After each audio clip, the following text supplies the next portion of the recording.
जय हिंद दोस्तों।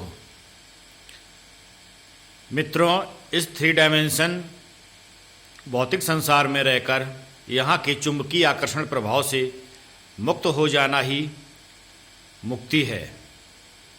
इसी को पूर्ण मुक्ति कहा गया है, अर्थात जीवन मरण के चक्र से मुक्त हो जाना मुक्ति कहलाता है। मुक्ति किसको मिलती है?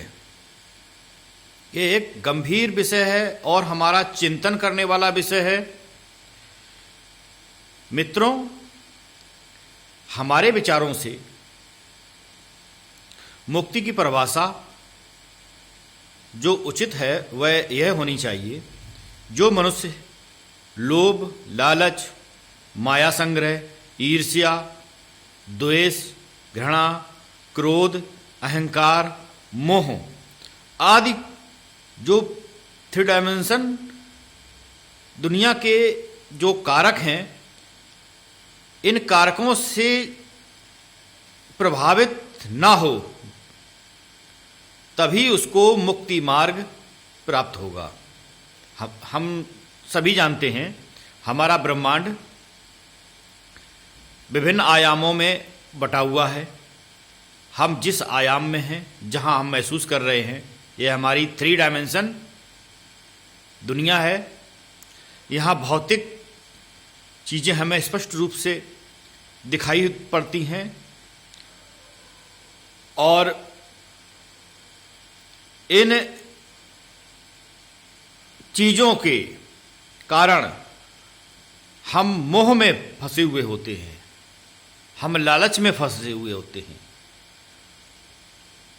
तो जो मनुष्य इस ओर आकर्षित होते रहते हैं, जिनकी चुंबकीय मस्तिष्क की चुंबकीय क्षमता इस ओर आकर्षित होती रहती है, वे मुक्ति मार्ग से बहुत दूर होते हैं। मित्रों, जो ज्ञानी पुरुष मानव मस्तिष्क की इस चुंबकीय आकर्षण क्षमता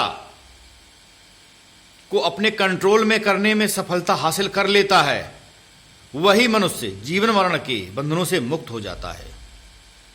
ये हमारे विचार हैं। हमारे परम ब्रह्मांडीय चेतना के सत्संग में सफल मनुष्यों को उन कारकों के प्रभाव को घटाकर समाप्त करना है, जिनके कारण जीवन मरण के चक्र में उलझा रहता है। स्वयं को मुक्ति मार्ग पर सही दिशा की अनुभूतियां स्वयं ही ज्ञात होती हैं। इस संसार में अधिकांश अज्ञानियों की आंखों पर पाखंडी धर्म गुरुओं द्वारा पर्दा डाल दिया गया है। वे अंधभक्त बनकर स्वयं की शक्ति का जागरण किए बिना धूर्त मनुष्यों के जाल में फंसकर अंधकार में पहुंच गए हैं और मुक्ति के लिए भटक रहे हैं, क्योंकि उनका जीवन चक्र अभी मुक्ति की ओर नहीं है। इसलिए वह सही दिशा की ओर अग्रसर नहीं हो पाए हैं और ना ही उनके धर्मगुरु वह जिनको अपना भगवान मान रहे हैं, उनके अंदर यह क्वालिटी डेवलप हुई हो। क्योंकि यदि हुई होती तो वो इन जो मुक्ति के रोकने वाले कारक हैं उनसे वो दूर हो चुके होते हैं। लेकिन हम तो देख रहे हैं, इस अपने देश में सैकड़ों हजारों की संख्या में साधु सन्यासी, वो जिस उम्र के हों, वो चाहे 90 के पड़ाव को पार कर रहे हों, उनके अंदर भी हमने लोभ, लालच, अपने नाम को इतिहास में लिखवाना, इस तरह के उनके अंदर लालच की मात्रा अत्यधिक बढ़ी हुई है। इनमें से एक भी व्यक्ति ऐसा नहीं है जो स्वयं को भी मुक्ति की मार्ग की ओर ले जा सके, तो वह दूसरों का ठेकेदार कैसे बन सकता है? मित्रों, हमारा कार्य विज्ञान और अध्यात्म के माध्यम से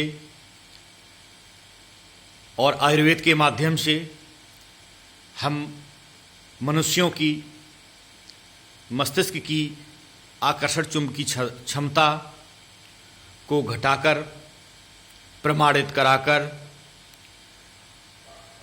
कम समय में आप लोगों को अनुभूत कराना चाहते हैं